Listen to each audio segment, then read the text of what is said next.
Panglima TNI Laksamana Yudo Margono bereaksi soal adanya oknum prajurit yang menendang sepeda motor seorang ibu di Bekasi, Jawa Barat. Panglima TNI mengecam aksi arogan dari oknum TNI tersebut dan telah melukai hati rakyat. Laksamana Yudo Margono langsung meminta maaf atas kasus prajurit yang menendang motor seorang ibu yang membonceng anaknya di wilayah Jatiwarna, Bekasi, Jawa Barat.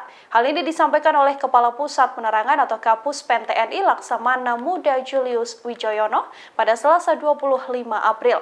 Dalam video yang viral di media sosial, pria berseragam tentara ini hampir membuat motor yang dipakai ibu dan seorang anak terjatuh. Seusai menendang motor korban, oknum TNI itu pun langsung pergi. Diduga kemarahan oknum TNI tersebut lantaran sang ibu mengerem mendadak sepeda motornya hingga membuat sang oknum menabrak bagian belakang motor korban. Belakangan diketahui bahwa oknum TNI ini adalah Praka ANG. Praka ANG adalah anggota Denhanut 471 Wing 1 Kopasgat atau Komando Pasukan Gerak Cepat. Praka ANG kini telah ditahan dan mendapatkan hukuman disiplin dari atasannya. Ia juga telah meminta maaf pada keluarga ibu dan anak ini.